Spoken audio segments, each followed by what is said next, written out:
जय हिंद दोस्तों। आज के वीडियो में बात करेंगे हिंदी लिटरेचर ऑप्शनल के सिलेबस की। यूपीएससी मेंस यदि आप देते हैं और उसमें यदि आपको ऑप्शनल लेना है और मान लो कोई हिंदी लिटरेचर, ऐसे छात्र जो हिंदी लिटरेचर हिंदी साहित्य को अपना ऑप्शनल चूज करते हैं तो उसमें उसका सिलेबस क्या है, हम हिंदी साहित्य के सिलेबस को कैसे समझें और उसका जो सिलेबस है उसको कैसे इस अच्छे तरीके से समझ पाएं ताकि हमारे जो भी डाउट है वो क्लियर हो जाए और हम उसको अच्छे तरीके से कवर कर पाएं ताकि हमारे अच्छे नंबर आए। जैसे कि हिंदी माध्यम से टॉपर होते हैं वो भी लाते हैं तो वो किस तरीके से स्ट्रेटजी बनाते हैं और उसको कैसे समझते हैं, आज के वीडियो यही समझेंगे। और साथ में हमें सिलेबस को कैसे कनेक्ट करना है एक दूसरे टॉपिक से। आपको पता है कि जब हमारा कोई भी सिलेबस होता है, जैसे कि मान लो तो हम लोग कोई भी ऑप्शनल देते हैं, ठीक है, तो हमारा ऑप्शनल कोई भी है तो आपको पता है कि इसमें हमारे दो पेपर होते हैं, पेपर 1 होगा, पेपर 2 होगा। ऑप्शनल में आपके 2 पेपर होते हैं, जीएस में पता है आपको 4 पेपर होते हैं आपके जीएस में। अब ऑप्शनल में जो पेपर 1 होता है और पेपर 2 होता है, आप कोई भी सब्जेक्ट ऑप्शनल ले लो, दोनों पेपर जो होते हैं 2 खंड में होते हैं, मतलब पेपर एक ही होगा और पेपर जो होगा वो दो खंडों में 2 पार्ट में डिवाइड होगा, पार्ट 1, ठीक है, पार्ट 1 और पार्ट 2, इसी प्रकार से पार्ट 1 पार्ट 2। तो जब हम हिंदी लिटरेचर की बात करते हैं, हिंदी लिटरेचर के सिलेबस की बात करते हैं तो ये भी जो है पार्ट 2 में, मतलब पेपर 1 भी पार्ट 2 में डिवाइड है और जो पेपर 2 है वो भी पार्ट 2 में डिवाइड है। अब जब हम बात करेंगे हिंदी लिटरेचर के सिलेबस की, इसमें सबसे पहले आपको पता है कि 2 पेपर होते हैं, जैसे हर कोई ऑप्शनल में होता है। जब 2 पेपर होते हैं, पेपर 1 और पेपर 2, तो यहाँ पे हम पेपर 1 का जो सिलेबस है उसको देखेंगे और पेपर 2 का सिलेबस है वो देखेंगे। पेपर 1 में हमें क्या पढ़ना है और पेपर 2 में हमें क्या पढ़ना है, इसके लिए हम चर्चा करेंगे। और साथ में कौन कौन से टॉपिक हैं जिन्हें हम पेपर 2 के साथ कवर करते हैं या फिर ऐसे कौन कौन से टॉपिक हैं जिनको हम इनसे लिंक कर सकते हैं वो हम पढ़ेंगे। और पेपर 1 में क्या पढ़ना, पेपर 2 में क्या पढ़ना, पेपर 1 के खंड का में क्या पढ़ना, खंड खा में क्या पढ़ना, मतलब कि पार्ट 1 में क्या पढ़ना है और ऐसी पेपर 2 में पार्ट 1 और पार्ट 2 में क्या क्या पढ़ना है। सबसे पहले हम स्टार्ट करते हैं पेपर 1 से। तो जैसा कि मैंने बताया कि पेपर 1 में ही पार्ट 2 है, पार्ट 1 और पार्ट 2। तो पार्ट 1 में हम इसमें पढ़ते हैं, जो पेपर 1 है इसमें पढ़ते हैं हिंदी भाषा और देवनागरी लिपि जो है उसका इतिहास पढ़ते हैं। लिपि मतलब आपको जानते हो भाषा को हम जिसमें लिखने के लिए जो उपयोग करते हैं वो हमारी लिपि कहलाती है। जैसे कि हमारी हिंदी भाषा हम लिखने के लिए क्या करते हैं, देवनागरी लिपि को यूज करते हैं, ठीक है, फिर प्रयोग करते हैं। तो उसी प्रकार से हिंदी इसमें पेपर 1 जो पढ़ना है, इसमें पढ़ना है हमें हिंदी भाषा और देवनागरी लिपि का इतिहास, मतलब हिंदी भाषा का इतिहास क्या है, मतलब हिंदी भाषा कैसे स्टार्ट हुई, संस्कृत, प्राकृत भाषा, ये सारी भाषाओं का इतिहास पढ़ेंगे और हम हिंदी भाषा का इतिहास पढ़ेंगे, साथ में देवनागरी लिपि का इतिहास पढ़ेंगे। जैसे कि टॉपिक हम इसमें थोड़ा बता देते हैं आप लोगों को और अच्छे तरीके से आपको समझ में आएगा। जैसे कि पहला टॉपिक, इसमें टोटल खंड 1 में जो टॉपिक है, खंड जो खा है, इसमें 11 टॉपिक हैं। इसमें जो पहला टॉपिक है वो कह रहा है अपभ्रंश, अपहट और प्रारंभिक हिंदी का व्याकरणिक तथा अनुप्रयुक्त स्वरूप पढ़ेंगे, ठीक है। मध्यकाल में ब्रज और अवधि का साहित्यिक भाषा के रूप में विकास, मतलब आपको पता है कि जैसे जो ब्रज भाषा थी और अवधि भाषा थी उसका किस सूरदास है तो वो क्या है, ब्रज भाषा में उनने लिखा हुआ है। जैसे कि हमारे जो तुलसीदास जी अवधि भाषा में रामचरितमानस लिखी हुई है, तो उन्होंने इसका साहित्यिक भाषा में विकास किस तरीके से है वो हम पढ़ेंगे मध्यकाल के दौरान, क्योंकि मध्यकाल कभी रहे हैं भक्ति काल के।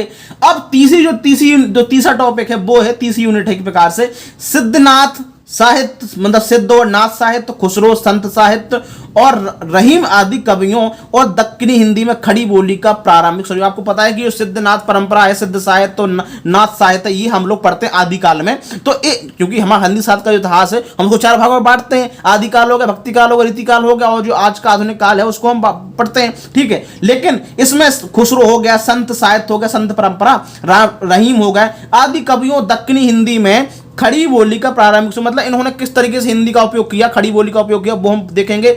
और 19वीं सदी में खड़ी बोली और नागलिपि का विकास किस तरीके से हुआ, 19वीं शताब्दी में खड़ी बोली का और नागरी लिपि का विकास कैसे हुआ, हिंदी भाषा और नागरी लिपि का मानकीकरण कैसे हुआ, स्वतंत्रता आंदोलनों के दौरान राष्ट्र भाषा के रूप में हिंदी का विकास कैसे, जब ब्रिटिश के खिलाफ हमारा आंदोलन चल रहा था तो उन आंदोलन में जो फ्रीडम मूवमेंट था उसमें किस तरीके से राष्ट्रभाषा के रूप में हिंदी का विकास हुआ वो पढ़ेंगे।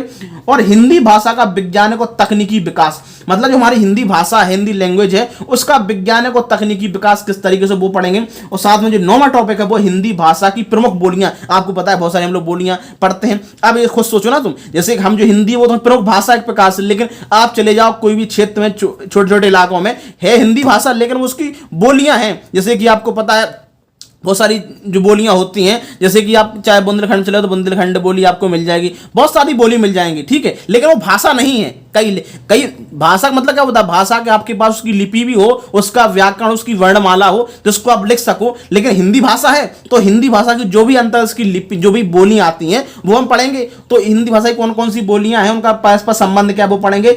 और नागरी लिपि की प्रमुख विशेषता नहीं, क्या विशेषताएं हैं, उसके सुधार के प्रयास, मानक हिंदी का स्वरूप और मानक हिंदी का क्या है, व्याकरणिक संरचना। मतलब कि भाई इसका किस तरीके से मानक हिंदी, जिसको क्या कैसे व्याकरण है, उसका क्या संरचना है, वो हम पढ़ेंगे। मतलब खंड का में हमने कितने टॉपिक पढ़े हैं, 11 टॉपिक पढ़े भाई साहब। एक जो वीडियो आपके लिए बहुत ही इंपॉर्टेंट होने वाला है। यदि आप हिंदी लिटरेचर का ऑप्शनल लेते हैं और आपको सिलेबस के बारे में जानकारी नहीं है, या फिर सिलेबस आपने देखा है लेकिन आप सही तरीके से उसको नहीं कर पा रहे हैं कि भाई हमें क्या करना है, तो उस टॉपिक को कैसे हम लिंक करें, कैसे समझें, तो ये वीडियो आपके लिए बहुत ही इंपॉर्टेंट है। इसलिए आप लोग वीडियो बने रहिएगा और देखते रहिए। और वीडियो यदि पसंद आ रहा है आपको तो वीडियो को लाइक से दोस्तों जरूर करें, क्योंकि ताकि और भी जो बच्चे हैं जो ऐसा हिंदी लिटरेचर लेना चाहते हैं, सीखना चाहते हैं, वो उनके पास तक वीडियो पहुंचे और वो देख सके, समझ सके कि भाई हमें हिंदी लिटरेचर को कैसे कवर करना है अपने ऑप्शनल को।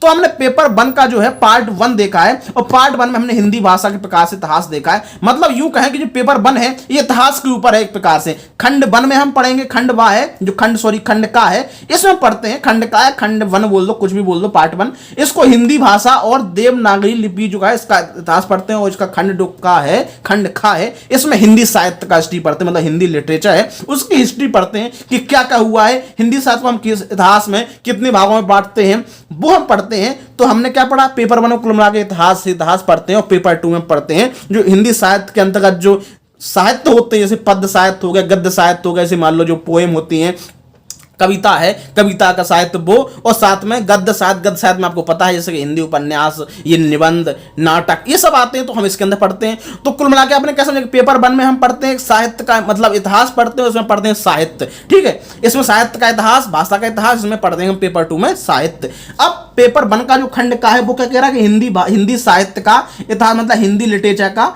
हिस्ट्री क्या है, मतलब हिस्ट्री ऑफ हिंदी लिटरेचर।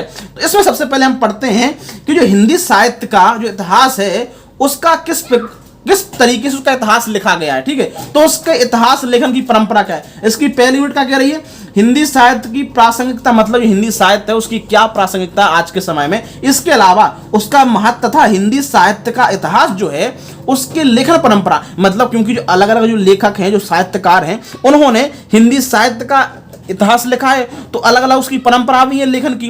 तो हम किसको अच्छा माने, हिंदी साहित्य का इतिहास है, हम कौन से इतिहास को, मतलब हिंदी साहित्य के इतिहास को माने जिसे हम हिंदी साहित्य मान सकते हैं। तो हिंदी साहित्य के इतिहास लेखन की परंपरा, मतलब हिंदी साहित्य का जो इतिहास है उसके लेखन की परंपरा, क्योंकि उसके भी लेखन की परंपरा है तो हम उसका भी इतिहास पढ़ते हैं, ठीक है। इसके अलावा सेकेंड यूनिट है, इसको हम 5 भागों में बांटते हैं, 5 भागों में part 1, part 2, part 3, part 4, part 5, ठीक है। इसमें सबसे पहले पढ़ेंगे हिंदी साहित्य के इतिहास को निम्नलिखित 4 कालों में विभाजित करते हैं, मतलब हिंदी साहित्य का जो इतिहास है उसका किस तरीके से विकास हुआ, उसको किन किन कालों में विभाजित कर सकते हैं, उसको हम 4 कालों में विभाजित करते हैं, मतलब 4 पीरियड में। पहला इसका पढ़ते हैं आदिकाल। तो आदिकाल में हमें क्या पढ़ना है, और खा में भक्ति काल, गा में रीतिकाल, और घा में आधुनिक काल, और डा में पढ़ते हैं आधुनिक कविताओं की प्रमुख प्रवृत्तियां। क्योंकि जो आधुनिक काल रहा है इसमें अभी बहुत सारे अलग अलग प्रकार की कविताएं लिखी गई, या फिर जो पद्य खंड है वो लिखा गया, और यहां तक स्लोली चला आ रहा था, ठीक है। तो यहाँ पे आदिकाल जब सबसे पहले जिसको काल है वो स्टार्ट होता है लगभग 1000 ईस्वी से लेके 1350 तक मान लेते हैं, या लगभग मतलब 13वीं शताब्दी तक मानते हैं, यहाँ तक हम आदिकाल मानते हैं। इसके बाद हम जो मध्यकाल में आ जाते हैं, मध्यकाल तो खैर तभी स्टार्ट हो गया था, ठीक है, लेकिन इसके हिसाब से हम वो प्राचीन काल मान लेते हैं आदिकाल के हिसाब से। लेकिन भक्ति काल हमारा स्टार्ट होता है मध्यकाल में, ठीक है। तो इसके बाद 1350 से लेकर भक्ति काल हम मान लेते हैं 1600 तक, उसके बाद रीतिकाल स्टार्ट हो जाता है, और बाद में फिर 1800 के 1900 के बाद यहाँ पे हमारा आधुनिक काल स्टार्ट होने लगता है। तो हम सबसे पहले पढ़ते हैं आदिकाल में। आदिकाल में पढ़ना क्या, सिलेबस में क्या लिखा है, आदिकाल में सिद्ध मतलब नाथ और रासो साहित्य पढ़ना, मतलब हमें सिद्ध परंपरा पढ़नी है, नाथ परंपरा पढ़नी है। ये जो है बौद्ध धर्म से संबंध है, मतलब बौद्ध जब उस टाइम का जो बौद्ध के अनुयायी थे, उन लोग जो उस समय के जो साहित्यकार थे वो इससे रिलेटेड करते थे। तो सिद्धनाथ परंपरा पढ़ेंगे, और रासो साहित्य जैसे आपको पता है, रासो पृथ्वीराज रासो आपको पता है, तो वो भी इसी से संबंधित है। और पृथ्वीराज रासो के लेखक कौन, चंद्रवरदाई। तो यहाँ पे प्रमुख कवि के रूप में क्या है, चंद्रवरदाई, खुसरो, हेमचंद और विद्यापति। मतलब आदिकाल में हमें केवल 4 कवियों को पढ़ना है, कौन कौन से, चंद्रवरदाई जिनकी रचना पृथ्वीराज रासो है, और खुसरो को पढ़ना है, हेमचंद को पढ़ना, विद्यापति को पढ़ना, ये 4 कवि हैं। और इसमें 3 जो साहित्य की जो मतलब धाराएं हैं वो पढ़नी है हमें, सिद्धनाद और सिद्धनाथ परंपरा और नाद और रासो, 3 पढ़ना, ठीक है। अब भक्ति काल में आएंगे तो भक्ति काल में चूंकि संत काव्य धारा रही, सूफी का मतलब भक्ति काल है तो पूरी तरह से भक्ति धारा के ऊपर आधारित है। तो जो भक्ति काल है इसमें पढ़ेंगे संत काव्य धारा, सूफी काव्य धारा, कृष्ण भक्ति काव्य धारा और राम भक्ति काव्य धारा। उन चारों धाराओं के कवि को पढ़ेंगे। तो संत काव्य धारा है इसमें पढ़ेंगे हम कबीर को, जो सूफी काव्य धारा उसमें पढ़ेंगे हम मलक मोहम्मद जायसी को, जो कृष्ण भक्ति काव्य धारा में पढ़ेंगे सूरदास को, और जो राम भक्ति धारा में पढ़ेंगे हम तुलसीदास को। मतलब कि भक्ति काल में 4 धाराएं पढ़ेंगे और 4 कवि को पढ़ेंगे।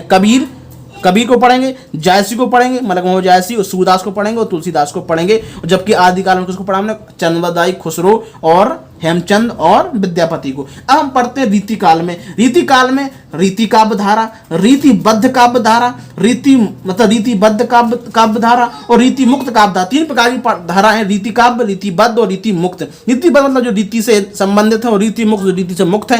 प्रमुख कवि जिसमें पढ़ेंगे केशव, विहारी, पद्माकर और घनानंद, 4 प्रमुख कवि। जैसे कि हमने पढ़ा भक्ति काल में 4 कवि, ऐसे ही इसमें रीति काल में 4 प्रमुख कवि, केशव हो गया, बिहारी हो गए और पद्माकर हो गए और घनानंद हो गए। अब इसके बाद पढ़ते हैं आधुनिक काल। क्योंकि आधुनिक काल में बहुत सारे कवि भी हुए हैं और बहुत सारी अलग अलग प्रकार की अलग अलग धाराओं में रचनाएं भी उत्पन्न हुई हैं कविता की। तो इसमें आधुनिक काल जब बात करेंगे तो आधुनिक काल में नवजागरण मतलब एक कविता के रूप में जब नवजागरण आया वो पढ़ेंगे। गद्य का विकास हुआ क्योंकि इसी आधुनिक काल में गद्य का, यहाँ तक केवल कविताएं लिखी जा रही हैं। आदि काल में, भक्ति काल में, रीति काल में यहाँ तक कोई गद्य नहीं लिखा जा रहा, मतलब कोई कहानी लिखी जा रही हो। कहानी पहले परंपरा रूप चली आ रही थी जो बोली के रूप में जो सुनी थी, लेकिन यहाँ पे कोई ऐसी कहानी नहीं चल रही है कि जो एक लेखक के द्वारा लिखी गई, मतलब कोई लेखक नहीं हुआ करते थे। यहाँ पे जब कहानी की बात करेंगे तो यहाँ कहानी, उपन्यास, ये नाटक कोई नहीं लिखे जा रहे थे। ये सब जो है गद्य का विकास जो हुआ आधुनिक काल में हुआ है, ठीक है। तो गद्य का विकास कब हुआ? आधुनिक काल में। इसलिए हम पढ़ेंगे गद्य का विकास, नवजागरण और भारतेंदु मंडल। भारतेंदु मंडल में जो प्रमुख कवि थे हम वो पढ़ेंगे। जैसे कि इसमें भारतेंदु हो गया, बालकृष्ण भट्ट हो गया, प्रताप नारायण मिश्र हो गए, 3 कवि पढ़ेंगे, ठीक है। ये कब पढ़ेंगे? हम आधुनिक काल के अंदर पढ़ेंगे। और गद्य का विकास किस तरीके से हुआ वो पढ़ेंगे और नवजागरण पढ़ेंगे। हिंदी भाषा में उसको नवजागरण बोलते हैं। और वहीं जैसे आपको पता है यूरोप में जब आधुनिक काल आया तो उसमें उसको कहा गया था पुनः जागरण, रेनेसां मतलब पुनः जागरण, लेकिन यहाँ पे नवजागरण, ठीक है। तो प्रमुख कवि इसकी हम ये पढ़ लिया। अब चूंकि क्या है कि जब आधुनिक काल में जो कविता लिखी गई हिंदी की, चूंकि हिंदी लिटरेचर है, जो आधुनिक काल में जो कविता लिखी उसकी बहुत सारी प्रवृत्तियां रही, बहुत सारी भाषाएं रही, इसलिए इसको डा भाग में यहाँ पे लिखा है आधुनिक हिंदी कविता। जो आधुनिक काल में लिखी गई जो हिंदी कविता, आधुनिक हिंदी कविता की प्रमुख प्रवृत्तियां जैसे कि छायावाद, प्रगतिवाद, प्रयोगवाद, नई कविता, नवगीत और समकालीन कविता और जनवादी कविता। तो ये क्या है? ये हमारी जो आधुनिक काल में जो हिंदी कविता है, मतलब जो पोएम लिखी गई, मतलब जो कविताएं लिखी गई या मतलब पद लिखा गया, कविता को ही पद बोलते हैं। तो आधुनिक हिंदी कविता की प्रमुख प्रवृत्तियां को मतलब कौन कौन सी धारा रही, कौन कौन सी प्रवृत्तियां रही? तो जैसे छायावाद, आपको पता है महादेवी वर्मा छायावाद की बहुत बड़ी लेख मतलब जो कवित्री मानी जाती हैं। तो छायावादी जयशंकर प्रसाद मान लो, जैसे कि ठीक है, सूर्यकांत त्रिपाठी नाला हो गए, तो ये छायावादी कवि हैं, ठीक है। प्रगतिवाद, तो जैसा कि मैंने बताया कि आधुनिक काल में हिंदी कविता में बहुत सारी प्रवृत्तियां रही, मतलब बहुत सारी धारा रही जिनके बहुत सारे प्रमुख कवि भी रहे, ठीक है। तो इसमें जो हिंदी कविता प्रमुख प्रवृत्तियां रही, जैसे कि मैंने बताया कि छायावाद, प्रगतिवाद, प्रयोगवाद, नई कविता, इसे क्या कहते हैं इसके बारे में पढ़ेंगे, इनकी डेफिनेशन पढ़ेंगे, इसका मतलब क्या होता है, इसके प्रमुख जो कवि रहे और उनकी रचनाएं रही वो पढ़ेंगे, ठीक है। जो प्रमुख रूप से भेद तो बहुत सारी चीजें पढ़ेंगे, लेकिन जो प्रमुख है वो हमारे एग्जाम पॉइंट ऑफ व्यू से जो चीजें इंपॉर्टेंट है वही चीजें पढ़ेंगे। और इसके लिए आपको पता है कि हिंदी लिटरेचर कौन सा पढ़ाते हैं ये, और इसके अलावा जो भी नोट्स हैं आपके हिंदी लिटरेचर के वो भी आप इससे कवर कर सकते हो। और आपके कुछ भी आपको अलग से कोई बुक्स पढ़ने की जरूरत नहीं, जो भी आपके नोट्स हैं हिंदी लिटरेचर के वहीं से आपका कवर होगा। लेकिन आपको सिलेबस समझना बहुत इंपॉर्टेंट है, क्योंकि आपने सिलेबस कवर कर लिया, समझ लिया, तो आपका एक काम हो जाएगा कि भाई हम सिलेबस कंप्लीट हो गया, अब हमें कंटेंट पर ध्यान देना है और हमें अपने सिलेबस के अकॉर्डिंगली ही पढ़ना है, ठीक है। तो ये हमने इसकी धारा रही आधुनिक हिंदी कविता में, ठीक है, जो आधुनिक काल में लिखी गई। अब इसके जो कवि रहे प्रमुख रूप से, चाहे वो छायावाद हो या प्रगतिवाद हो, जो भी आधुनिक काल में जो कविता में प्रमुख प्रवृत्तियां रही, इनके जो कवि रहे प्रमुख रूप से, जैसे कि मैथिली शरण को प्रमुख कवि आधुनिक काल के कवि हैं। जयशंकर प्रसाद हो गया, सूर्यकांत त्रिपाठी नाला, ये तो छायावादी कवि है। महादेवी वर्मा, ये भी छायावादी कवि है, ठीक है। नादी वर्मा, रामधारी सिंह दिनकर, सच्चिदानंद, हीरानंद, वात्स्यन, आगे आगे बहुत इंपॉर्टेंट है, गजानन, माधव, मुक्तिबोध, और इनको मुक्तिबोध के नाम से जानते हैं, जैसे सच्चिदानंद, हीरानंद, वात्स्यन और आगे, इनको केवल आगे के नाम से जानते हैं, और नागार्जुन। ठीक है, तो ये प्रमुख कवि हैं आधुनिक काल की हिंदी कविता के, मतलब पद्यखंड के। ठीक है, अब यहां से स्टार्ट होता है इसका तीसरी यूनिट। हमने 2 यूनिट कंप्लीट कर ली। इसमें हमने एक मुख्य रूप से हमने किसका इतिहास पढ़ा है, हमने हिंदी साहित्य का इतिहास पढ़ा है। हिंदी साहित्य को हमने 4 कालों में विभाजित कर दिया है, तो हम लोग 4 काल कंप्लीट कर लिया, आधुनिक काल और जो आदि काल, भक्ति काल, रीति काल और आधुनिक काल। आधुनिक काल के अंतर्गत जो हिंदी कविता में जो भी प्रवृत्तियां रही वो पढ़ लिया, उसके जो प्रमुख कवि हैं वो पढ़ लिए। अब चूंकि आधुनिक काल में गद्य साहित्य भी लिखा गया, मतलब जो कहानी हो गया, उपन्यास हो गया, नाटक हो गया, तो हमें वो भी, क्योंकि वो भी तो हिंदी साहित्य है, तो हमें उसका इतिहास पढ़ना पड़ेगा। तो यहाँ से स्टार्ट करते हैं कथा साहित्य। अब कथात्मक जो गद्य होता है उसमें कहानी और उपन्यास आते हैं। तो इसमें कथात्मक जो गद्य है, इसमें सबसे पहले हम पढ़ेंगे उपन्यास और यथार्थवाद। हम इसमें कुल मिला के सीधी बात ये कि हम हिंदी का और जो हिंदी कहानी है और हिंदी उपन्यास का इतिहास पढ़ेंगे, उसके जो प्रमुख कवि हैं वो पढ़ेंगे। तो कथा साहित्य में उपन्यास, यथार्थवाद और हिंदी उपन्यासों का उद्भव मतलब विकास, मतलब हिंदी उपन्यासों का किस तरीके से उनका उद्भव हुआ, उनका विकास हुआ, मतलब उनका इतिहास पढ़ेंगे एक प्रकार से। ठीक है, हिंदी उपन्यास का इतिहास। और उसके प्रमुख उपन्यासकार में प्रेमचंद हो गया, जैनंद हो गया, यशपाल हो गए और रेणु हो गया और भीष्म साहनी हो गए। ये हम प्रमुख रूप से जो उपन्यासकार है हिंदी साहित्य के वो हम पढ़ेंगे। हम केवल 4 उपन्यासकारों को ही पढ़ना है, मतलब, और जो हिंदी उपन्यास का इतिहास पढ़ना है। अब यहाँ से स्टार्ट होता है इसके बाद कहानी, क्योंकि कहानी भी कथात्मक गद्य में आती है। ठीक है, तो हिंदी कहानी का उद्भव एवं विकास, मतलब कहानी का इतिहास पढ़ना है, कहानी क्या है और उसका किस प्रकार से उद्भव हुआ, कौन सी पहली कहानी थी, उसका इतिहास क्या रहा है। और प्रमुख कहानीकार में प्रेमचंद, जयशंकर प्रसाद, सच्चिदानंद, हीरानंद, वात्स्यन, आगे और मोहन राकेश और कृष्ण सोबती। ठीक है, इसमें सबसे अधिक प्रमुख की बात की तो प्रेमचंद इसमें एक कहानीकार में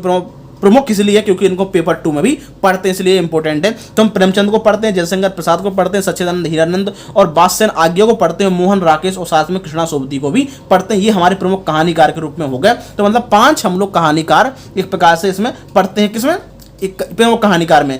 अब यहाँ से हमारी चौथी यूनिट होती है। अभी पेपर 1 ही चल रहा है, क्योंकि हम पेपर 1 में इतिहास कवर कर रहे हैं, तो हमने यहाँ पे कहानी का और उपन्यास का इतिहास पढ़ लिया है, और साथ में यहाँ पे उसके जो प्रमुख कवि रहे हैं, कहानीकार रहे हैं एक प्रकार से, और जो रचनाकार है, कहानीकार और उपन्यासकार, वो भी हमने पढ़ लिया है। अब इसके बाद नाटक और रंगमंच, क्योंकि जो नाटक है वो भी हमारा गद्य साहित्य का हिस्सा आता है। कहानी हो गया, उपन्यास हो गया, नाटक हो गया, निबंध होगी, आलोचना हो गई, चाहे रेखा चित्र हो गया, संस्मरण हो गया, यात्रा वृत्तांत हो गई, ये भी सारे हमारे किसमें आते हैं, गद्य साहित्य में आते हैं। तो चौथी यूनिट पढ़ेंगे हम कौन सी, नाटक और रंगमंच। तो इसमें हम नाटक का इतिहास पढ़ेंगे, नाटक का उद्भव एवं विकास। और प्रमुख नाटककार है भारत तेंदु, जयशंकर प्रसाद, चूंकि जयशंकर प्रसाद भी नाटक लिखते नाटककार हैं, जयशंकर जो जगदीश चंद्र माथुर और राम कुमार वर्मा और मोहन राकेश। और मोहन राकेश का तो गजब ही आपको पता है कि उपन्यास हम लोग पढ़ते हैं। और जो प्रमुख उपन्यास में हम जो लोग पढ़ते हैं, आपको पता है कि जिसमें मोहन राकेश का आषाढ़ का एक दिन बहुत ही इंपॉर्टेंट जो नाटक है, जिसको हम पेपर 2 में पढ़ेंगे भी, आगे हम देखेंगे भी।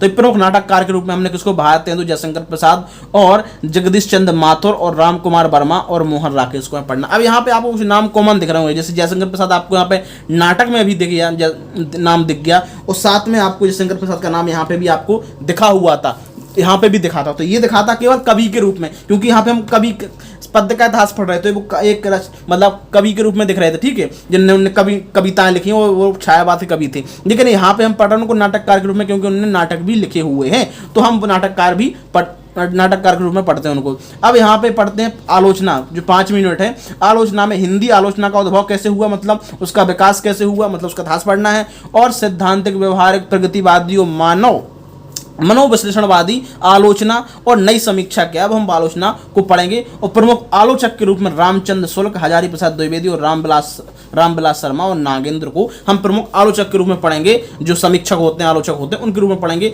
उसमें प्रमुख आलोचक रामचंद्र शुक्ल हो गया, हजारी प्रसाद द्विवेदी हो गया और रामविलास शर्मा हो गया और नागेंद्र हो गए। ये हमारे प्रमुख आलोचक हैं। और आलोचना का इतिहास क्या रहा है, उसका क्या उसका इतिहास है, क्या उसका उद्भव कैसे, उसका विकास कैसे हुआ, वो हम पढ़ेंगे। इसके अलावा हिंदी गद्य की, गद्य, क्योंकि हमने हमने यहाँ पद्य कंप्लीट कर लिया था और अभी हम गद्य चल रहा था। तो अभी हिंदी गद्य के अंतर्गत, हिंदी गद्य साहित्य के अंतर्गत जो अन्य विधाएं हैं वो भी हम कवर करेंगे, जैसे कि ललित निबंध हो गया, रेखा चित्र हो गया, संस्मरण हो गया, यात्रा वृत्तांत हो गए। ये हमारी क्या है, हिंदी साहित्य की अन्य विधाएं। मतलब अब हमने क्या कंप्लीट कर लिया, पूरा हमारा पेपर 1 कंप्लीट हो गया है। तो हमने पेपर 1 में पूरा क्या कंप्लीट कर लिया है कि हिंदी साहित्य का इतिहास में हमने पद्य साहित्य का इतिहास पढ़ लिया है और साथ में गद्य साहित्य का इतिहास पढ़ लिया है। पद्य साहित्य में आपको पता है कविताएं, तो जो आदिकाल से लेकर आधुनिक काल तक जो भी कविताएं लिखी जाए थी, जो भी प्रमुख कवि थे, हम लोग को 4 काल में बात कर लिया, वो 4 काल पढ़े, उनकी कौन कौन सी धाराएं रही कविता में, मतलब काव्य खंड में, ठीक है। और इसके अलावा जो प्रमुख कवि रहे वो पढ़ा है। लेकिन आधुनिक काल में चूंकि गद्य साहित्य का भी उद्भव हो गया था, इसलिए हमने आधुनिक काल में गद्य साहित्य ही पढ़ा है। तो गद्य साहित्य में आपको पता है कि जैसे कि कहानी हो गई, उपन्यास हो गया, नाटक हो गया, निबंध हो गया, तो हमने इनके इतिहास पढ़ा है और इनके कौन कौन से कहानीकार हैं, उपन्यासकार हैं, नाटककार हैं, आलोचक हैं या आलोचना, वो भी हम सब सारी पढ़ी हैं। इसके अलावा जो हिंदी गद्य साहित्य की जो अन्य विधाएं हैं, जैसे कि ललित निबंध हो गया, रेखा चित्र हो गया, संस्मरण हो गया, वो यात्रा वृत्तांत हो गया, ये भी हम इसी के अंतर्गत पढ़ते हैं। तो ये हमारा पेपर 1 कंप्लीट हो जाता है। यहाँ पेपर 1 हमने केवल हिंदी भाषा और नागरिक लिपि का इतिहास पढ़ा है, देवनागरी लिपि का, और इसके अलावा हिंदी साहित्य का इतिहास पढ़ा, हिंदी लिटरेचर का। अब यहाँ से जब पेपर 2 स्टार्ट होगा, हम पेपर 2 में केवल कविताएं, मतलब प्रकार से पद्य खंड और गद्य खंड पढ़ेंगे। मतलब इसमें हम कहानी, उपन्यास, कविताएं, उनकी कवियों की रचनाएं पढ़ेंगे, कवि पढ़ेंगे और उनकी रचनाएं पढ़ेंगे। इसमें हम कोई इतिहास नहीं पढ़ेंगे, लेकिन हमें पेपर 1 और पेपर 2 को साथ में लिंक करके पढ़ना है। लेकिन वो बताओ कैसे करना है। जैसे कि मान लो यहाँ पे हमने हिंदी साहित्य का इतिहास पढ़ा है, मतलब हिंदी कहानी का इतिहास पढ़ा है या उपन्यास का इतिहास पढ़ा है, प्रमुख कहानीकार पढ़े हैं, तो इसमें जो प्रमुख कहानीकार हैं उन्हीं कहानीकारों को हमें यहाँ पढ़ना है। उनकी कुछ कवि, उनकी कुछ रचनाएं, कुछ कहानी है। तो हमें जैसे हम यहाँ पे हिंदी कहानी का इतिहास कंप्लीट करेंगे, कहानीकार कंप्लीट करेंगे, यहाँ पर उसी टाइम हम लोग उसी के बाद यहाँ पे ऐसे जो कहानीकार जिनकी हमें कहानी पढ़नी है या फिर उपन्यासकार उनकी उपन्यास पढ़ना है, वो भी हम साथ में कवर करते जाएंगे। जैसे कि यहाँ पे हमने कहानी का इतिहास पढ़ा, कहानी का इतिहास पढ़ा, उपन्यास का इतिहास पढ़ा, तो यहाँ पे जो प्रेमचंद का गोदान उपन्यास है वो कर लेंगे। प्रेमचंद की सबश्रेष्ठ कहानियां हैं, संपादक अमृत रॉय, प्रेमचंद जो प्रेम मंजूषा बुक है, हम इसको कंप्लीट करेंगे। जो प्रेमचंद की प्रमुख कविताएं हैं, तो वो कैसे करेंगे मैं बता रहा हूँ। पेपर 2 में सबसे पहला जो खंड है वो है खंड 1, मतलब पार्ट 1 पद्य साहित्य, तो खंड जो पार्ट 2 है वो गद्य साहित्य। अब पार्ट जो 1 है इसमें क्या पढ़ना है, कबीर की, इसमें हम मैं क्या बता रहा हूँ, इसमें पूरा कवि जो कविताएं हैं वो पढ़नी है, मतलब पद्य पढ़ना है, मतलब पद्य जो भी काव्य है वो पढ़ना, और साथ में जो लेखक मतलब जो कवि हैं उनके बारे में पढ़ना है, ठीक है। वो किन की रचना है, तो कबीर हो गया, कबीर रचना है कबीर ग्रंथावली, हमें इसके आरंभिक 100 पद पढ़ने हैं। और इसके जो इसका जो है श्याम सुंदर दास हैं, इनके जो है हमें इसके अंतर्गत हमें पढ़ना है, केवल कबीर की कवि ग्रंथावली पढ़नी है। इसमें टोटल 12 यूनिटें हैं, मतलब प्रकार से 12 टॉपिक हैं, हमें इनको कवर करना है। तो इसमें केवल हमें कोई इतिहास वगैरह कोई नहीं पढ़ना, हमें केवल उनकी रचना और कवि के बारे में पढ़ना है। इसके अलावा दूसरा सूर्यदास, तो सूरदास की जो भ्रमर गीत सार है उसके हमें आरंभिक 100 पद पढ़ने हैं, और रामचंद्र शुल्क मतलब जो एक प्रकार से यूं कह सकते हैं उन्होंने उसका संकलन किया होगा, उसका संकलन किया होगा, ठीक है। इसके अलावा तीसरा तुलसीदास को पढ़ने, और तुलसीदास का रामचरितमानस पढ़ना, लेकिन पूरा नहीं पढ़ना, हमें केवल सुंदरकांड ही पढ़ना है और कवितावली उत्तरकांड पढ़ना। सुंदरकांड और उत्तरकांड पढ़ना, केवल रामचरितमानस का तुलसीदास जो लिखा गया है, ठीक है। तो ये क्या है, एक महाकाव्य है ना, और महाकाव्य मतलब वो काव्य है, मतलब कविता है, ठीक है। इसी प्रकार से जायसी का मलक मोहम्मद जायसी द्वारा पद्मावत जो महाकाव्य है, जो उसमें हमें केवल क्या पढ़ना है, सिंगल द्वीप जो है उसका खंड, सिंगल द्वीप मतलब जो आज का श्रीलंका है उससे संबंधित कहानी है उसमें, और नागमती का विनियोग, नागमती का वियोग मतलब होता है कि जो आपको पता है कि जो पद्मावती थी उनसे जिससे उनकी जिससे शादी हुई थी, उनकी पहले शादी हो चुकी थी नागमती से, ठीक है। तो नागमती का वियोग क्या है वो पढ़ेंगे। इसके अलावा 4 टॉपिक होगा, 5 टॉपिक बिहारी को पढ़ेंगे, बिहारी कवि उनका बिहारी रत्नाकर पढ़ेंगे, इसके आरंभिक 100 दोहे पढ़ेंगे, और जगन्नाथ दास रत्नाकर, ठीक है। इसके अलावा जो 6वां टॉपिक है पढ़ेंगे मैथिली शरण गुप्त को, और भारत भारती पढ़ेंगे। 7वां टॉपिक पढ़ेंगे इनकी कविता भारत भारती। जयशंकर प्रसाद को पढ़ेंगे 7वें टॉपिक में। कामायनी, चिंता और सिद्धा सर्ग पढ़ना हमें, इसमें से कामायनी महाकाव्य जो है इनका। इसके अलावा सूर्यकांत त्रिपाठी नयाला जो कवि है, आपको पता है छायावादी कवि हैं, इनकी जो राग विराग है, राम की भक्ति पूजा और कुकर मुत्ता, ये हमें इनकी जो कविता है वो पढ़नी है। क्या, राग विराग में राम की शक्ति पूजा और साथ में कुकर मुत्ता ये पढ़ने हमें। इसके अलावा हम पढ़ेंगे रामधारी दिनकर की जो कुरुक्षेत्र है वो हम पढ़ेंगे, ठीक है, कुरुक्षेत्र रामधारी दिनकर की। तो ये अब इसके लिए आपको जो टेक्स्ट बुक खरीदनी है, मतलब ये जो इसमें आपको रचनाएं दी रही हैं, जो आपको रचनाएं दिखी हुई हैं या फिर जो कविता आपको मिल रही हैं, ये आपको नोट्स में तो मिल जाएंगी, बिल्कुल सही बात है, लेकिन इसके अलावा आपको इसकी जो है टेक्स्ट बुक पढ़नी है, उसको एक बार आपको पढ़ लेना है ताकि आपको समझ में आ जाए। यहाँ तक आपको कोई भी किसी प्रकार की कोई अलग से टेक्स्ट बुक्स खरीदने की जरूरत नहीं है, यहाँ से आपको नोट्स से कवर हो जाए। लेकिन इसमें भी आप नहीं खरीदो तब भी आप काम चल जाएगा, लेकिन फिर भी आपको यहाँ पे आपको बुक्स खरीद लेना है, जो कहानी है या फिर जो कविताएं हैं उसको आप एक बार पढ़ लेंगे तो आपको एक बार उसका क्या कहानी रही वो पता चल जाएगा। बाकी फिर आपको इसका प्रमुख जो रूप है वो आपको नोट से ही पता चल जाएगा, वो भी आपको उससे कवर हो जाएगा। इसके अलावा आगे का 10वां टॉपिक है, आगे का पढ़ना है आंगन के पार द्वार असाध्य वीणा, ठीक है। इसके अलावा मुक्ति इनकी कविता है। इसके अलावा मुक्तिबोध का पढ़ना हमें ब्रह्म राक्षस मुक्तिबोध का, और जो नागार्जुन का पढ़ना वो पढ़ना है बादल तो घिरते देखा है, बादल को घिरते देखा है अकाल और उसके बाद, ठीक है। हरिजन गाथा, जो हरिजन गाथा है वो हमें इसकी कविता है जो वो हमें पढ़नी है, बादल को घिरते देखा है अकाल और उसके बाद और हरिजन गाथा, ये नागार्जुन को पढ़नी। मतलब हमें पेपर 2 में खंड 1 में 12 कवियों को पढ़ना, उनकी जो 12 रचनाएं हैं वो हमें पढ़नी है। इसके लिए हमें कुछ के लिए टेक्स्ट बुक खरीदनी, जैसे कि मान लो हमें ये रामचरितमानस से कुछ नहीं खरीदना, यह सब हमें मिल जाएगा मतलब नोट्स में। इसके अलावा जो कवि मैथिली शरणगुप्त का भारती हो गया, ठीक है, कामायनी हो गया, निराला की जैसे कुरुक्षेत्र हो गया, दिनकर की, ठीक है, असाध्य वीणा, ये नहीं हमें कवर करना है, ये नहीं हमें खरीदना है। हमें 3-4 बुक्स हमें यहाँ पे खरीदनी है, जैसे भ्रमा गीत सागर, ये कुछ नहीं खरीदना, आपको नोट से मिल जाएगा। केवल भाषा भारती कामायनी कामायनी कुरुक्षेत्र यही खरीदना आपको, बस कुछ नहीं खरीदना है। बस ये आपके लिए खत्म हो गया, मतलब आपने पेपर 2 का खंड 1 खत्म कर दिया है, जिसमें आपको 12 कवियों की 12 रचनाएं आपको सारे नोट्स में आपको मिल जाएगा। तो अब यहाँ पे मैं बोलता हूँ, जैसा कि मैं बता रहा था आपको कि आपको लिंक कैसे करना है। जैसे ही आपने यहाँ पे पेपर 1 में आप आदि काल खत्म करोगे, या फिर ये जो कवि है, क्योंकि एक कवि आपको पेपर 1 में ही पढ़ना है, लेकिन यहाँ पढ़ रहा है केवल कवि के रूप में, यहाँ पर उनकी कोई रचना नहीं पढ़ रहे हैं। यहाँ पे हम इतिहास पढ़ रहे हैं हिंदी साहित्य का, जैसे आदिकाल हो गया, भक्ति काल हो गया, तो उसमें कौन कौन सी धाराएं रही, कौन कौन से कवि रहे, प्रमुख कवि रहे। तो यहाँ जैसे मान लो हमने पढ़ा यहाँ कवि के रूप में भक्ति काल में कबीर को पढ़ा, जायसी को पढ़ा, सूदास को पढ़ा, तुलसीदास को पढ़ा, तो यहाँ पे कवि के रूप में पढ़ा। लेकिन जैसे यहाँ पे जो कवि कवर करेंगे, साथ में इसको भी कवर करते जाएंगे, क्योंकि जो पेपर 1 में जो पेपर 2 में जो उनकी रचनाएं है उस रचनाओं को कवर करते जाएंगे, और इस पे जो भी क्वेश्चन बनेंगे वो हम कवर करते जाएंगे। तो हमारे साथ में पेपर 1 भी कवर होगा, साथ में पेपर 2 भी कवर होगा। उसी प्रकार से जैसे हम जब कहानी का इतिहास पढ़ेंगे, उपन्यास का इतिहास पढ़ेंगे, नाटक का इतिहास पढ़ेंगे, उसी प्रकार से पेपर 2 में जो खंड खा में जो कहानी है, उपन्यास है, हम उसके जो लेखक हैं,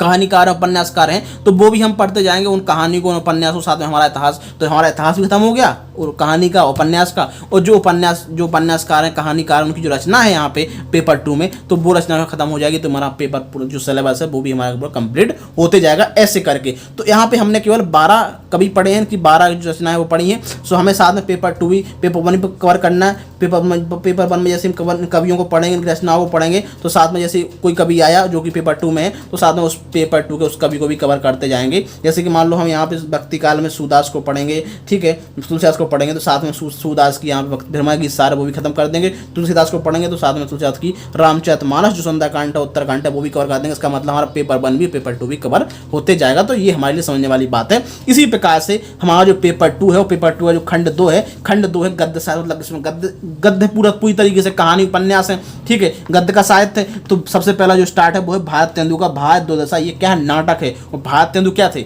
नाटककार भी थे, ठीक है। तो ये नाटककार के रूप में भी थे, लेकिन एक कवि के रूप में भी थे, आपको पढ़ना है ना कहाँ, क्योंकि ये जो भारत तेंदु हैं, क्योंकि इनका अलग से भारत तेंदु मंडल भी था, ठीक है। तो इनको हम कवि के रूप में ही पढ़ते हैं, जैसे कि आधुनिक काल में कवि के रूप में भी थे, और साथ में गद्य, क्योंकि इन्होंने गद्य की विधाएं भी लिखी, क्योंकि इस समय गद्य का भी इतिहास का विकास हो चुका था, तो उन्होंने नाटक लिखे हैं। तो भारत तेंदु का हमें नाटक पढ़ना, भारत दो दशा, इसके लिए आपको टेक्स्ट बुक खरीदनी होगी, भारत दो दशा को खरीदना है, पढ़ना है, लेकिन आपको उसको समझना है और कुछ नहीं करना। बाकी आपको जो भी उसकी इंपॉर्टेंट जो उससे संबंध क्वेश्चन है या उसकी कहानी का पूरा सार है, वो आपको नोट से मिल जाएगा, और जो भी क्वेश्चन आएंगे वो भी आपको नोट से पूरे कवर हो जाएंगे। आपको समझने के लिए यहाँ पे एक बार पढ़ना है। इसके बाद मोहन राकेश का आषाढ़ का एक दिन, इतनी बहुत ही मजेदार कहानी है आषाढ़ का एक दिन, ये भी आपको कवर करना है। किससे, आपको टेक्स्ट बुक खरीदनी है, नाटक खरीदना है, मतलब दोनों नाटक हैं यहाँ पर, भारत तेंदु का भारत दो दशा और आषाढ़ का एक दिन, ये दोनों ही नाटक हैं, आपको यहाँ से खरीदने हैं, मतलब पढ़ने हैं।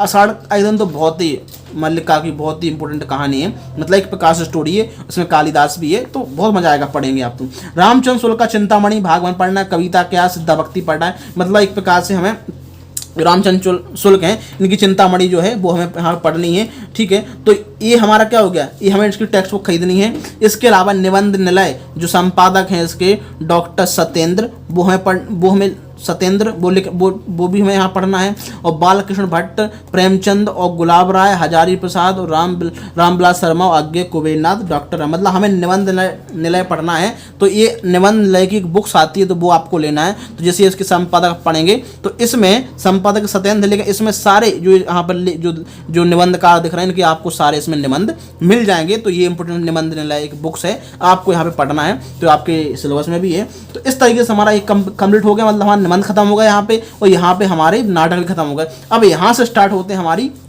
कहानी और उपन्यास। तो प्रेमचंद जी को पढ़ेंगे, तो प्रेमचंद के हम यहाँ पे गोदान, मतलब जो गोदान उनका है उपन्यास है वो भी पढ़ेंगे, और साथ में प्रेमचंद की सर्वश्रेष्ठ कहानियां हैं वो भी हम पढ़ेंगे पेपर 2 में। तो यहाँ पे देखो अभी क्या समझ में आ रहा है कि पेपर 1 में हम पढ़ रहे थे कहानी का इतिहास, कहानी का इतिहास, उपन्यास का इतिहास, यहाँ पढ़ रहे हैं हम केवल उनकी कहानी और उपन्यास, मतलब वो कहानी कौन सी है प्रमुख कहानी के रूप में। तो अलग ओझा कहानी हो गया, जैसे कि बूढ़ी काकी हो गया कहानी, ईदगाह हो गई, कफन हो गया, सदगति हो गया, ये उनकी प्रमुख कहानियाँ हैं जिन्हें हम पढ़ेंगे।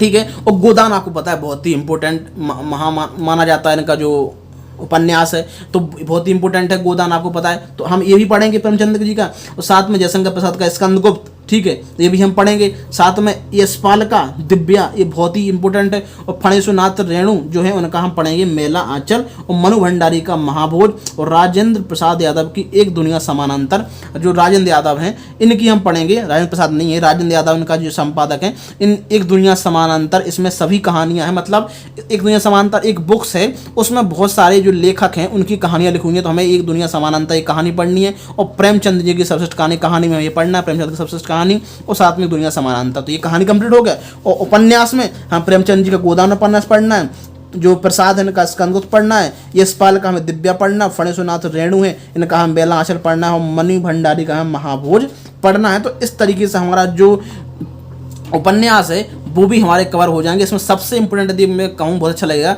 दिव्या उपन्यास बहुत ही इंपॉर्टेंट है, जो यशपाल के द्वारा लिखा गया है।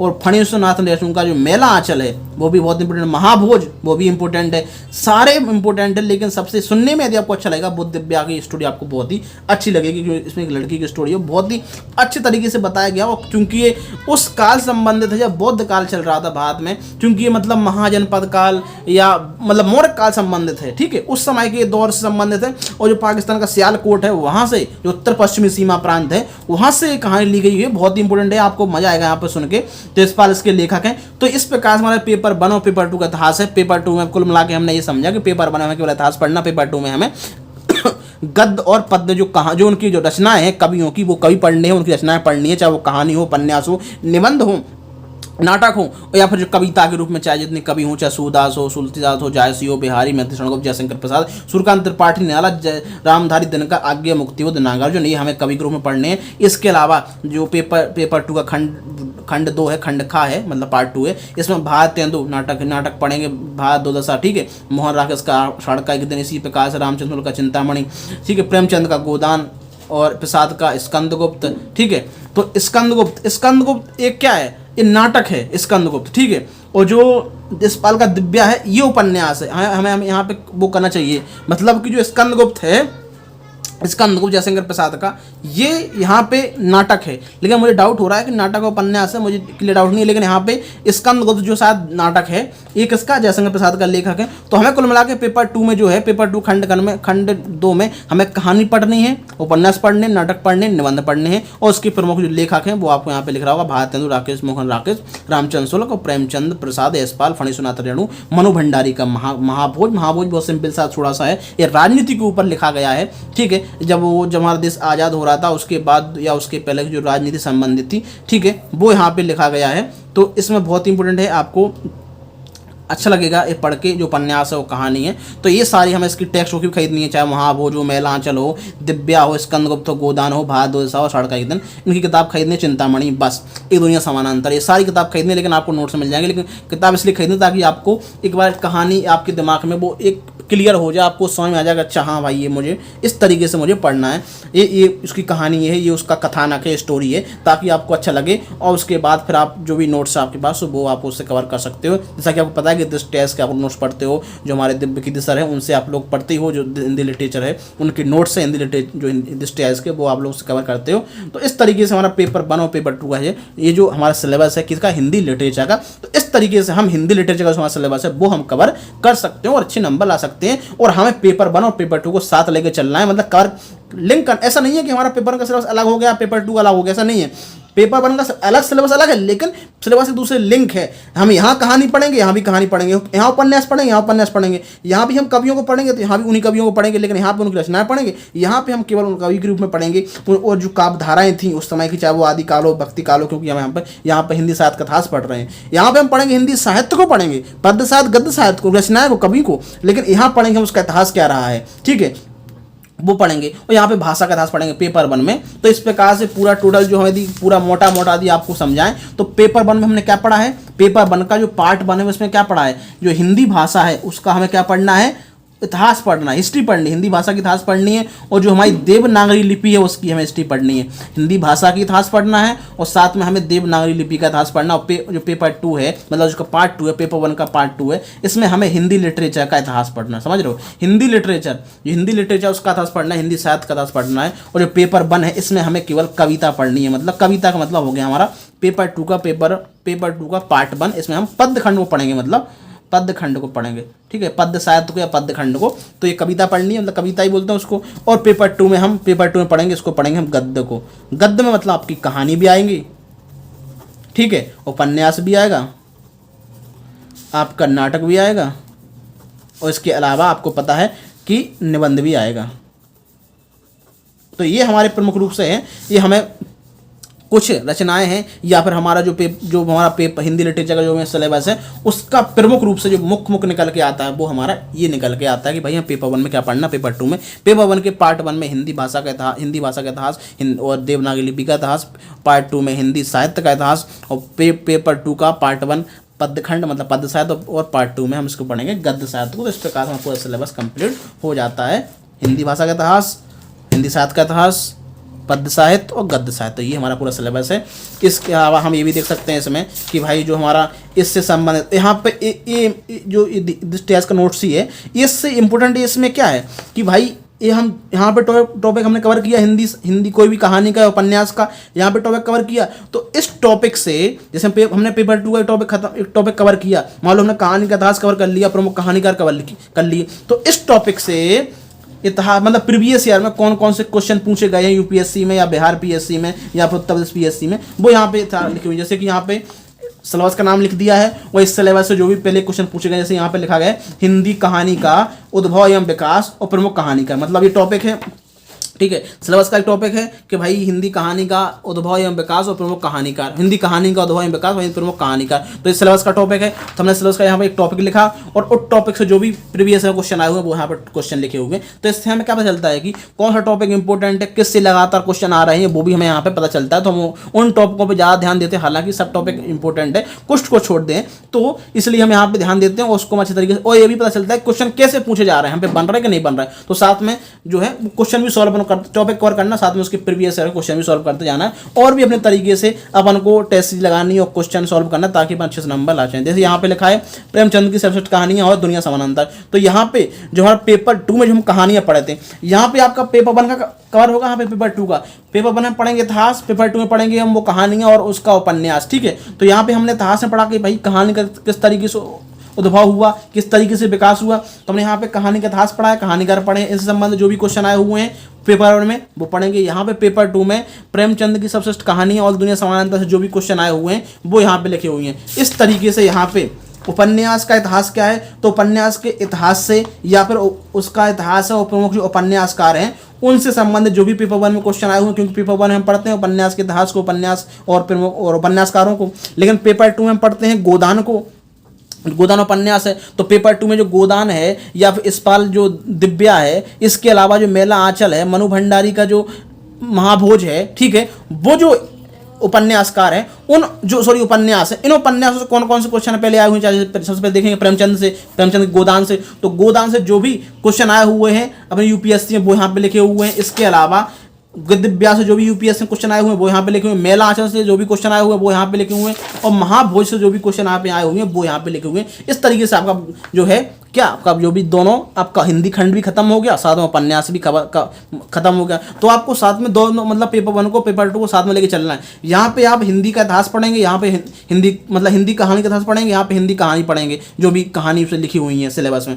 यहाँ पे आप उपन्यास का इतिहास पढ़ेंगे, यहाँ पे उपन्यास पढ़ेंगे। यहाँ पे आप हिंदी साहित्य का इतिहास पढ़ेंगे, आदिकाल हो या उन कवियों के बारे में पढ़ेंगे और उस काल में जो भी धारा नहीं वो पढ़ेंगे, और यहाँ पे हम उन कवियों की रचनाएं पढ़ेंगे। तो इस तरीके से हमें कवर करना है। यहाँ पे हम नाटक का इतिहास पढ़ेंगे, नाटककार पढ़ेंगे, यहाँ पे हम नाटक पढ़ेंगे, उन नाटककार द्वारा जो भी लिखे गए हैं उसको नाटक पढ़ेंगे। तो यहाँ पे हम कवर करेंगे जैसे ही, तो यहाँ पे हमारा कवर हो जाएगा। तो इस तरीके से हमारा पूरा लिंक है और हमें अच्छे तरीके से समझ के करना होगा। आई होप आप लोगों को ये जो सिलेबस है हिंदी लिटरेचर का आपको समझ में आया होगा कि हमें किस तरीके से हिंदी लिटरेचर के लिए अपनी रणनीति बनानी है, स्ट्रेटजी बनानी है, ताकि हम अच्छे से अच्छा नंबर ला सके हिंदी लिटरेचर में, वो भी हिंदी माध्यम से। तो अच्छे नंबर आ हमारा भी सिलेक्शन हो सके, जैसे कि टॉपर लाते हैं। और पता है कि हिंदी लिटरेचर जो भी हमारे टॉपिक रहे थे, आपको पता है कि रवि कुमार सहवाग थे, ठीक है। उसके अलावा जो उनकी 8वीं रैंक थी, इसके अलावा 21वीं रैंक, 22 रैंक थी, एक जन और थे। उसके अलावा बहुत सारे हिंदी लिटरेचर के मतलब निकले हुए हैं। तो हिंदी लिटरेचर ऐसा नहीं कि हिंदी लिटरेचर हिंदी माध्यम से निकलते नहीं है। यदि आपने हिंदी लिटरेचर के सिलेबस को और हिंदी लिटरेचर को अच्छे समझ लिया तो आप भी ऑप्शनल में अच्छे से अच्छा नंबर ला सकते हो। और केवल हिंदी लिटरेचर क्यों, यदि आप GS1, GS2, GS3, GS4 का भी सिलेबस अच्छे समझोगे तो उसमें भी आप अच्छे नंबर लाओगे। तो मेरा जो वीडियो था, मैंने हिंदी जो GS1 उस पर भी मैंने वीडियो बनाया हुआ था कि हम किस तरीके से हिंदी GS1 में जो हमारा सिलेबस है मेंस का, उसके अंदर कौन कौन से टॉपिक आते हैं, सिलेबस के अंदर जो भी टॉपिक लिखा हुआ, टॉपिक के अंदर भी सब टॉपिक कौन कौन से आते हैं वो मैंने बताया हुआ था। उसमें भी आप लोग देख सकते हो। और मैं और समय पे और जो हमारा GS2, GS3, GS4 है उसके लिए भी वीडियो लाता रहूँगा कि उस तरीके से किस तरीके से हम सिलेबस को कंप्लीट कर सकें, या सिलेबस में जो भी टॉपिक हैं उस टॉपिक में कौन कौन से हमारे सब टॉपिक हैं वो हम कवर कर सकें। इस तरीके से हमारा वीडियो आते रहेंगे। सिलेबस को अच्छे तरीके से सिंप्लीफाई करना आप लोगों के पास, ताकि आप अच्छे समझ सको। तो ये मेरा था, ये मैंने वीडियो बनाया था हिंदी लिटरेचर के ऊपर, क्योंकि मेरा खुद का हिंदी लिटरेचर भी ऑप्शनल है। तो इस तरीके से मैंने समझा कि मुझे इसको किस तरीके से समझना है और आपको किस तरीके से पढ़ना है। ये जो भी आपको हाईलाइट यहाँ पे दिख रहा है, ये तो मेरा टॉपिक मतलब मेरा सिलेबस में कंप्लीट हो ही गया है। इसके अलावा और भी जो टॉपिक हैं वो मेरे धीरे धीरे कवर होते जा रहे हैं। और मेरा केवल अभी देखो जाए तो मेरा प्रश्न पत्र का जो खंड 1 है, जो हिंदी भाषा और देवनागरी लिपि का इतिहास है, वो मेरा बाकी है। इसमें ज़्यादातर मेरा 80 से 90% सिलेबस हमारा कंप्लीट हो चुका है। तो इस तरीके से आप हिंदी साहित्य के सिलेबस को समझ सकते हो। इसलिए मैं आपको बता पा रहा हूँ, नहीं तो मुझे भी समझ में नहीं आता कि भाई क्या है। इसलिए मैंने उसको देखा और समझा, उसको लिंक किया, तब जाके मैं आपको बता रहा हूँ कि मुझे इस तरीके से इसको पढ़ना है, हिंदी साहित्य के इतिहास को इस तरीके से समझना है। आई होप आप लोग समझे होंगे। और वीडियो यदि आपको पसंद आया तो वीडियो को लाइक से दोस्तों जरूर करें, साथ में चैनल को सब्सक्राइब भी कर दो और बेल आइकन प्रेस करें, ताकि जब भी हमारा कोई नया वीडियो आता है ऐसे ही आपके यूपीएससी से रिलेटेड एजुकेशनल वीडियो आते हैं, यूपीएससी या फिर जो हमारा हिंदी लिटरेचर हो या फिर जीएस से रिलेटेड हो, चाहे हिस्ट्री, पॉलिटी, ज्योग्राफी, इकोनॉमिक्स, तो आप तक वो आसानी से पहुंचते रहें, या करंट अफेयर्स के ऊपर हो। तो जय हिंद दोस्तों, हम लोग मिलते हैं नेक्स्ट वीडियो में। धन्यवाद दोस्तों, जय हिंद, जय भारत।